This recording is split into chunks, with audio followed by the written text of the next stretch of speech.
Светлана Степановна, у меня был такой вопрос. Вот каков принцип подбора педагогического репертуара? Это, так сказать, в целом. И конкретно у меня есть вопрос. Вот в наших учебниках почему-то совершенно нигде не фигурирует такой композитор, как Шопен. Казалось бы, ну, куда уж пианистичнее. Сейчас я вам отвечу, Андрей. Значит, ну, во-первых, давайте так. Принцип отбора произведений, вот что касается наших учебников и что касается вообще работы с учениками, на мой взгляд, здесь должно быть два принципа. Первый, нужно очень тщательно отбирать, чтобы эти произведения были по силам. То есть вот если вы так вернетесь на начало и посмотрите, вот в школе, как в школе подбирается материал, очень четко, так же как вот идут темы, которые изучаются, так и подбирается материал, чтобы это все очень четко соответствовало задачам, которые ставятся. То есть нельзя давать произведение сложнее, чем ученик может в этот момент представить звучание. Это первое. Но самое главное, должна быть высокая художественность этих произведений. Обязательно. Вот если вы, я надеюсь, что вы на это обратили внимание, ни одного такого проходного средненького произведения нет в учебниках. Теперь, почему нет Шопена? Шопен есть. Он есть. Вот как раз сейчас, вот сейчас я всем покажу. Вот у нас новый выходит учебник. Это развитие учебника «Образное мышление в фортепианной игре». Да? Смотрите, изначально предполагалось, что там и Шопен, и Рахманинов, все это будет присутствовать. Но дело в том, что это произведение уже сложнее. Это уже сложнее. Они просто не вошли в учебник. А вот в новой редакции сейчас, поскольку у нас техника отделилась, вот здесь у нас в этом учебнике сразу начинается с инвенций двухголосных Баха. И уже появилась возможность. И этот учебник уже включает сложные произведения. То есть каждый раздел, вот там, где уже идет у нас романтическая музыка и современная, там везде уже включены более сложные произведения. Шопен здесь есть и ноктюрн, и есть этюд, и даже не один, а два. Так что Шопен обязательно представлен. Вы изучаете принципы работы над произведениями, принципы работы. И вот когда вы изучили принципы, вы можете уже совершенно спокойно брать другие произведения и по этой схеме с этими рекомендациями над ними работать. У нас и цель-то вот такая. Еще, кстати, почему я старалась максимально такие произведения поставить, которые по силам практически всем. Потому что самое главное понять принципы работы. И принципы, вот как этот язык, как с ним работать, как доводить это до исполнения и все. Поэтому, конечно, все, кто идут по фортепиано, вот для других инструментов, для вокалистов, для них достаточно этого материала. Им не надо там брать какие-то еще программы. Им вполне достаточно того, что есть в учебнике. А пианисты, они вполне, они свободны, они принципы изучили, играют все произведения, которые нравятся, которые хотят. Спасибо. Пожалуйста. Давайте, кто там у нас еще? Давайте я тогда, Светлана Степановна. Давай, Светочка. Вот скажите, Светлана Степановна, вот очень часто музыканты в разных своих книгах, интервью говорят, что вот надо очень изучать вот, биографию, жизненный путь, творчество композитора, чтобы вот, очень точно исполнить его произведение, понять его замысел. Вот насколько нам важно и необходимо вот, изучать полномасштабно, так сказать, вот, композиторское наследие. Так. Свет, можно я тебе пока встречный вопрос? Вот, а ты сама как считаешь? Обязательно, да, конечно, нужно. Так, вот теперь смотри. Дело в том, что здесь очень опосредованная связь. Очень. Ни в коем случае нельзя произведение определять тем, какая жизнь у композитора, что в это время там было. Это очень разные вещи. И самое главное в том, что вот иногда существует же такой взгляд, что вот человек, который сам страдал, вот он много страдал, вот он поймет, и вот он это. Если он там вот много не страдал, то ему вот не понять, он там не создает. Дело в том, что вот великие личности, они потому и великие, что они изначально способны сопереживать и чувствовать вот эту всю боль человечества как свою личную. При этом совершенно не обязательно, чтобы он попадал в какую-то ситуацию. Абсолютно. И определять, ну, например, там, ну, не знаю, бывает так, конечно, вот периоды жизни. Вот Шопена, кстати, очень часто так вот говорят. Вот он когда Жорж Санд, вот у него такой был период, вот он очень много. Да, это бывает, но это не прямая связь. Абсолютно не прямая.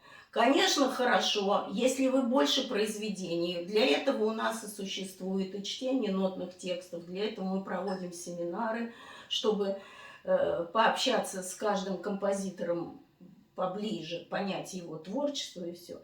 Но намного важнее изучать сами произведения, не биографию, а именно сами произведения и вникать в тонкости языка. То есть мы композитора понимаем через его произведение. Вот когда вы создали, так же, как вот он создавал, вот почему мы все время говорим, мысленно работаете, ищите вот эти соединения. У вас схема есть, которая вас направляет. И интонацию поймите, и как гармоническая связь выявляется. И что получается, когда вы начинаете держать звуки в пространстве, форму. Сколько это нужно энергии. И что там проявляется, когда вы цельное держите. Вот тут-то вы композитора и понимаете.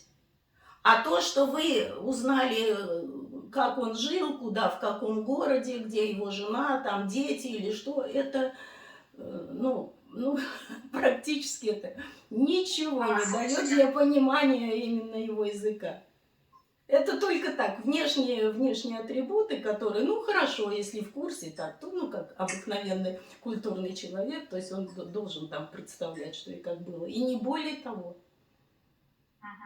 Ну, то есть больше изучать именно творчество. Конечно. Ты хочешь понять композитора, ты вот бери и читай с листа, играй, слушай, как играют выдающиеся исполнители, вникай, и самое главное, сама выучи. Хоть одно произведение выучи композитора, пойми его и слухом, и осязанием, и мыслью своей, все. И вот тогда ты его лучше поймешь. Спасибо. Пожалуйста. И второй у меня вопрос Да. еще по технике. Вот каким образом мы можем управлять звуком в пространстве после того, как звук уже взят? То есть возможно ли это? Я так понимаю, вот ваша методика учит, что возможно. Так, а сама как еще понимаешь? Ограничены наши возможности. И что мы можем? Продлить долготу или даже изменить как бы тембрально? Вот что именно, как мы можем воздействовать? Ты понимаешь, здесь получается как? Здесь получается, если ты вот и мысленно поработал, то есть ты можешь этот звук вызывать своим представлением. Можешь, да? Раз ты вот это можешь, значит, ты можешь с ним в пространстве делать все, что угодно. Для этого физически на уровне уже, не просто когда ты мыслью работаешь, да, вот с представлением работаешь, а в реальном процессе. В реальном процессе для этого нужно, чтобы твоя энергия проходила через руку. То есть ты должна чувствовать, что вот этот звук в пространстве – это твоя энергия. Для этого нужно вот две вещи. Первое, обязательно работать мысленно, то есть понимать, что ты хочешь с этим звуком, как ты его слышишь. Если он в гармонии, то с чем он, как он соотносится. Если тебе хочется что-то вот сделать так, чтобы там, допустим, крещендо, вот ты взял, тебе хочется, чтобы из него вот крещендо и перешло в другой звук. Хотя физически это вроде как невозможно, если ты взяла, потом сделать уже крещендо. Но если ты это будешь слышать, и ты свою энергию вот так пустишь, то оно получится. Потому что звук наш, слава богу, вот эти роскошные наши инструменты королевские, они так устроены, что струны отзываются на нашу энергию. И если ты не будешь зажата, и если ты будешь знать, что ты хочешь, он тебе это сделает. Просто над этим надо работать, и все. Спасибо. Пожалуйста. А я вот хотела к Светланиному еще вопросу уточнить. А если композиторы, они же разных эпох, вот насколько должно быть понимание эпохи, музыка конкретной эпохи? Ну, здесь можно что сказать? Во-первых, конечно, нужно иметь слуховой багаж. То есть нужно слушать музыку этой эпохи. Обязательно слушать. Вот. Точно так же надо обязательно физически ее ощущать, то есть надо обязательно поиграть эти произведения и научиться из них создавать какое-то гармоничное целое, чтобы все звуки в пространстве создавали какую-то гармонию. Так? Но дело в том, что вот есть же такой подход, что надо вот инструменты обязательно той эпохи, и вообще вот так вот можно, а так нельзя. Вот это абсолютно неправильно с точки зрения такой, что музыка, она живая. И меняются времена, и она живет, и естественно она меняется. То есть основной критерий это все равно будет создание гармоничного целого. Если вы знаете этот язык, если вы, даже иногда, когда вы по тексту работаете, вы можете сказать, что вот как бы традиционно вот так надо. Но мне кажется в этом произведении, что вот так вот будет. Ну вот помните, мы с вами говорили про украшения, например, да?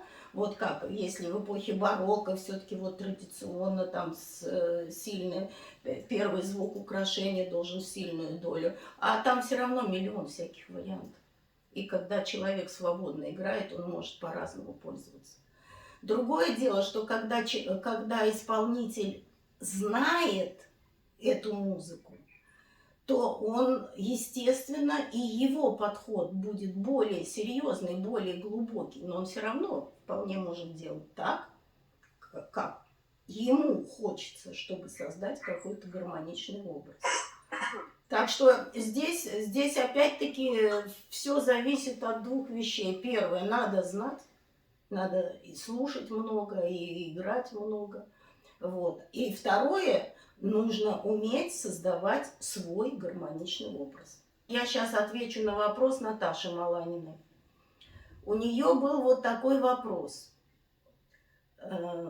Как должен быть педагог подготовлен с точки зрения психологии, то есть своей психологии именно процесса преподавания. Вот, какие-то базовые моменты. Вы знаете, самый-самый-самый серьезный момент для педагога – это, сейчас я вам скажу такой термин, если кто не читал книгу Мартинсена «Индивидуальная фортепианная техника на основе звукотворческой воли». У вас это рекомендована эта книга, другое дело, что сейчас ее очень сложно найти. Вот, это музыкант, который фактически первый вот так вот четко заявил, что все зависит от мысли, все зависит от представления, и что можно играть и не имея вот этого представления каждого звука, а чисто физически. Вот, и очень серьезно над этим работал. Вот, так вот, он говорил о том, что для педагога важно иметь способность идиомоторной интроекции. Это что значит? Это значит, что педагог должен уметь проникать в ощущение ученика и таким образом чувствовать, где, что он не подумал, не успел подумать, что он где-то зажал внутри. Вот это самое главное. И чем оно достигается? Оно достигается тем, что вы, когда вы работаете над произведением, сами работаете с инструментом, вы должны уметь анализировать все свои ощущения. То есть первично, если исполнитель умеет управлять своими ощущениями, он понимает разницу, как он, когда представил звук и потом его взял, или просто взял, не представил.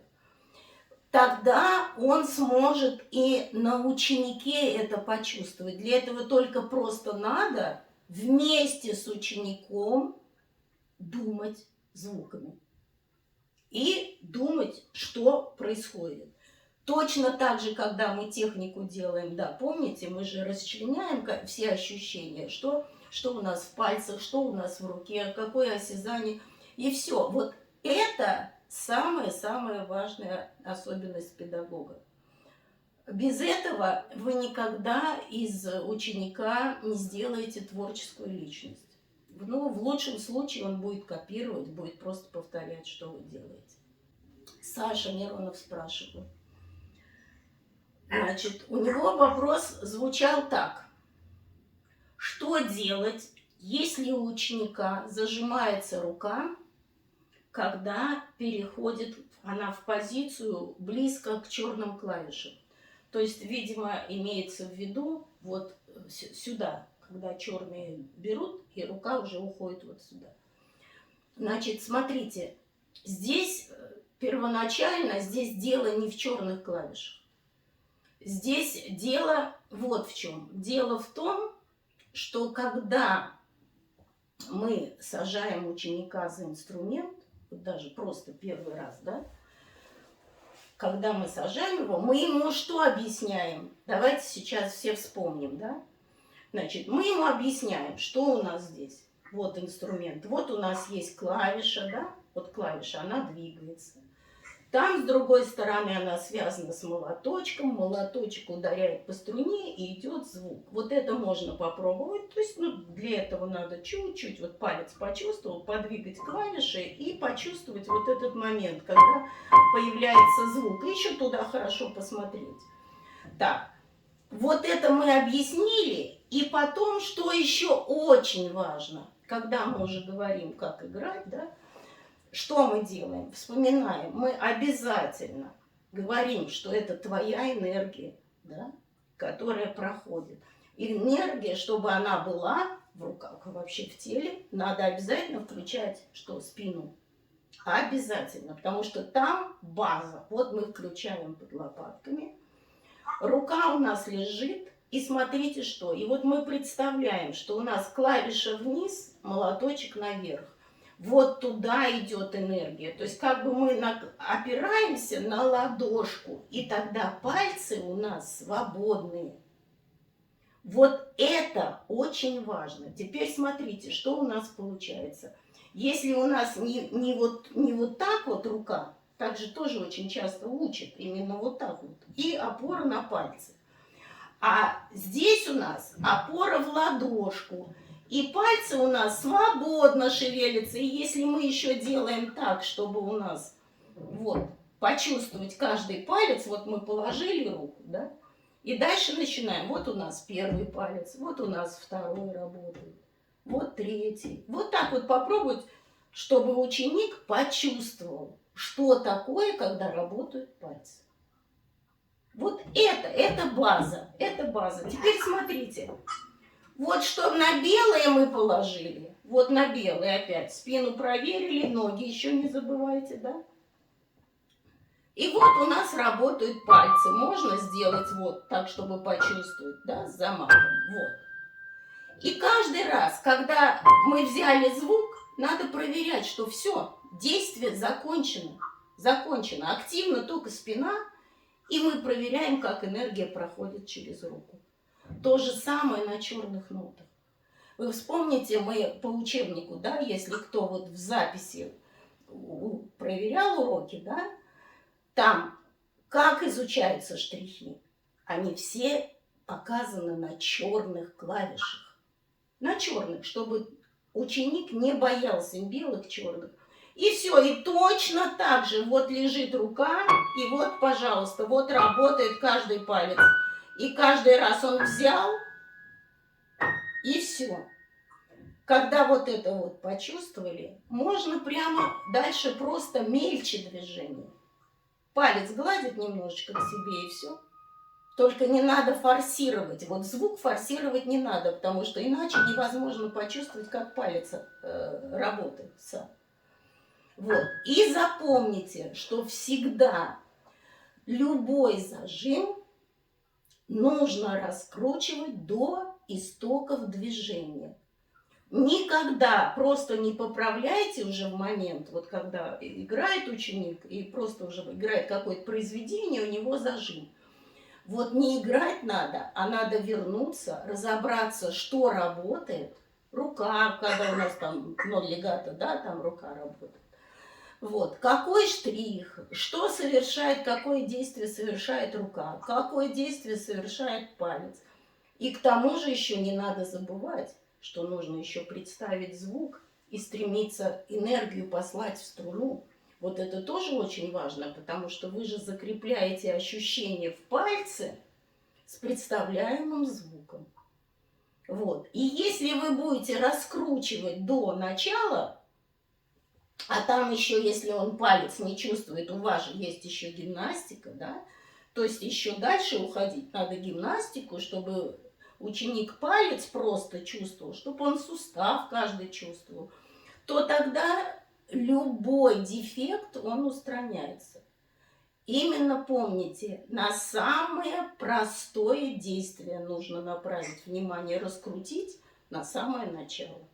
Тогда будет успех. Еще у меня один был вопрос. Как избавиться от сценического волнения? Ну, во-первых, так. Вот от сценического волнения избавляться не надо, потому что это творческое волнение. Это очень хорошо. Это вам любой актер, и не только музыкант, скажет, что если у вас нет волнения, значит, уже надо со сцены уходить. Вот, смотрите, дело в том, что нужно этим волнением управлять. Нужно его запускать таким образом, чтобы оно превращалось именно в творческую энергию. Вот какие здесь моменты нужно учитывать. Ну, первое, знаете, как это очень многие музыканты говорят, что вот такое, мол, волнение излишнее, это когда нечистая совесть. То есть, когда исполнитель, ну, не очень хорошо, будем говорить, работал над произведением, да, или халтура где-то была, или что, вот тогда у него внутри там какой-то червячок сидит, и вот эта вот нечистая совесть, она дает вот это ненужное волнение.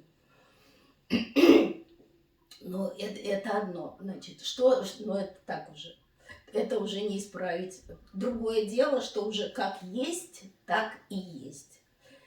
Что нужно делать, чтобы тренировать способность управлять собой на сцене? Но мы с вами всегда говорим, первое – это ежедневный аутотренинг. То есть ежедневное проигрывание вот этой ситуации, когда вы выходите на сцену, садитесь, готовитесь и играете произведение мысленно. Ни в коем случае не поправляясь, ни в коем случае проскакивая все какие-то недочеты, ошибки или что, или там показалось, что забыл. Вот все проскакивается. Самое главное, вы находитесь в образе. И здесь помогает ощущение пульсации. Да? Мы с вами неоднократно об этом говорили, потому что пульсация – это мобилизация мышц, и мышцы, и ваш организм, он настраивается на определенное состояние эмоциональное. Вот. Теперь, что еще? Что еще очень важно? Очень важно ни в коем случае перед исполнением не играть, не пробовать 10 раз, не начинать вот это, не вгонять себя вот в этот стресс. Потому что если вы ошибетесь перед тем, как идти вот на сцену делать, то, скорее всего, у вас эта ошибка повторится. Просто она на подсознании заложится. Значит, это одно. Второе. Очень важно накануне, ну, сколько-то там немного позаниматься, отдохнуть, быть на воздухе, обязательно выспаться. Это тоже все создает определенный настрой вашему организму. И ни в коем случае не болтать перед выступлением. Вы знаете, это очень серьезно. Вообще, если вы относитесь к музыке, вот к композиторам, которым... Ведь композитор, он же душу открыл фактически перед вами. И вы, если вы его уважаете себя и цените вот это понимание, то это очень серьезно. Это надо с благоговением к этому относиться. Тогда вы сможете действительно нужную энергию вложить в произведение.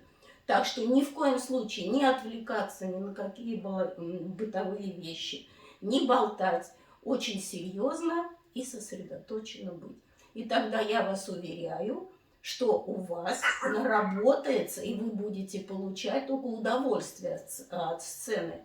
Конечно, это тренировка нервов, да, нервов, воли, только это очень хорошо.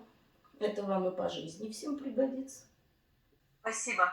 Счастливо всем. Спасибо. Удачи. Да, До свидания. Спасибо, всего доброго. До свидания.